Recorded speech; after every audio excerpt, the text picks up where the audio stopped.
एक बार एक व्यक्ति अपने काम से लौटकर घर आया और साथ में पनीर लाया और अपनी पत्नी को कहा कि आज मेरे लिए बढ़िया पनीर की सब्जी बनाना, क्योंकि आज मैंने बहुत काम किया है और मुझे बहुत ज्यादा भूख लगी है और मुझे कुछ बहुत अच्छा खाना है। उसकी पत्नी कमरे से बाहर आई और पनीर लिया और कहा कि बिल्कुल आप हाथ पैर धोकर तैयार हो जाइए, मैं आपके लिए बहुत ही स्वादिष्ट सा खाना बनाती हूँ। वो व्यक्ति फ्रेश हो गया और टीवी देखने लगा और इंतजार करने लगा सब्जी के बनने का, ताकि वो उसे कहा सके। किचन से बहुत अच्छी खुशबू आ रही थी। वो व्यक्ति बस सोच रहा था कि जल्दी से खाना बन जाए ताकि मैं अपनी भूख को मिटा सकूं।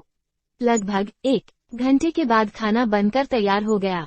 स्वादिष्ट सा भोजन अब खाना लगने ही वाला था कि उस व्यक्ति ने अपनी पत्नी से पूछा कि खाने में नींबू है कि नहीं, क्योंकि मुझे पनीर की सब्जी में नींबू डालकर खाना है।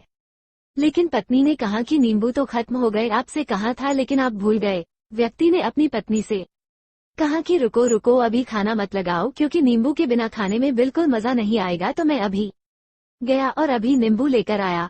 वो व्यक्ति वापस से कपड़े पहनकर तैयार हुआ और नींबू की पास वाली दुकान पर गया। जब वहां पर देखा तो नींबू नहीं थे। उसका दिमाग क्रोध से भर गया। उसने सोचा कि यार उसके पास नींबू नहीं है, चलो थोड़ी आगे वाली दुकान पर जाता हूँ, शायद वहाँ नींबू मिल जाएगा।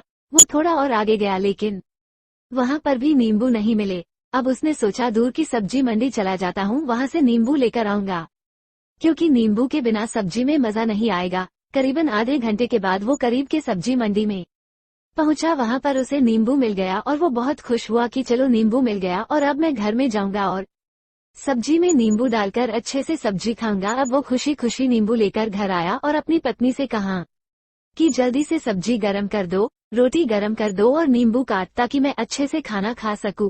अब थाली लगाई गई, सब्जी परोसी गई और नींबू रखी गई। उसकी पत्नी सामने ही बैठी थी और वो व्यक्ति थोड़ी देर के लिए कुछ सोच में पड़ गया। उसके बाद उसने नींबू की प्लेट उठाई और दरवाजे से बाहर की ओर फेंक दी और जोर जोर से चिल्लाने लगा, मैं जीत गया, मैं जीत गया।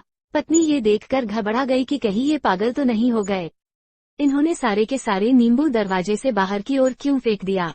उस पत्नी ने उस व्यक्ति पर चिल्लाया और कहा कि आप पागल हो गए हैं, अभी तो इतनी देर तक नींबू के बारे में पूछ रहे थे और अभी जब नींबू घर पर ले आए और खाने बैठ गए तो आपने इन नींबुओं को दरवाजे से बाहर फेंक दिया और अब चिल्ला रहे हो कि मैं जीत गया, मैं जीत गया। पत्नी पूछी, आप किस चीज में जीत गए, हुआ क्या?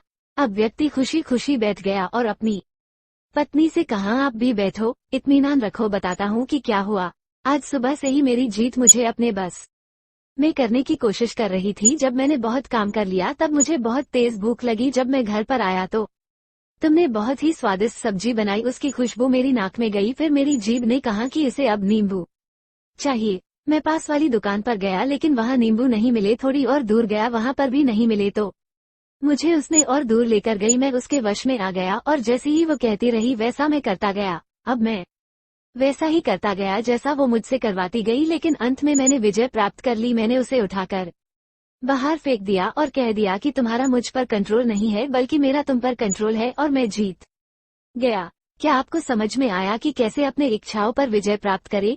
कई बार लोगों को शराब पीने की आदत लग जाती है और उस चक्कर में वो भटकते रहते हैं। यदि एक जगह नहीं मिलती तो दूसरी जगह जाए है, दूसरी जगह नहीं मिलती तो तीसरी जगह जाते हैं। और अक्सर युवाओं के साथ ऐसा जरूर होता है कि वो शराब पीने के लिए बैठते हैं, सारी शराब खत्म हो जाती है, उसके बाद एक ना एक व्यक्ति जरूर कहता है कि यार और चाहिए के चक्कर में शराब ढूंढने के लिए निकलते हैं। देर रात हो जाती है, वो भटकते रहते हैं, एक जगह नहीं मिलती तो दूसरी जगह जाते हैं, दूसरी जगह नहीं मिलती तो तीसरी जगह जाते हैं और अपने समय, पैसे और अपने आप को बर्बाद करते रहते हैं। यदि आपने अपनी इंद्रियों पर विजय प्राप्त नहीं किया तो आप भी नींबू की खोज में सिर्फ भटकते ही रहेंगे और हमेशा परेशान रहेंगे। इसीलिए अपनी इंद्रियों पर काबू पाइए और अपनी जीवन को खुशी खुशी बिताइए। आशा करती हूँ कि इस स्टोरी के माध्यम से आपको कुछ न कुछ सीख जरूर मिली होगी। अगर मिली हो तो अपने दोस्तों के साथ ज्यादा से ज्यादा शेयर जरूर करें। नोट: इस कहानी के सभी पात्र और घटनाएं काल्पनिक है, जिसका किसी वास्तविक जीवन से कोई संबंध नहीं है। इसे केवल मनोरंजन और शिक्षा के लिए बनाया गया है। फ्रेंड्स, नींबू की खोज की कहानी कैसी लगी? आप अपने कमेंट्स के द्वारा हमें अवश्य बताएं। ये कहानी पसंद आने पर लाइक और शेयर करें। ऐसी ही और इंस्पायरिंग स्टोरी के लिए सब्सक्राइब कर लें। थैंक्स।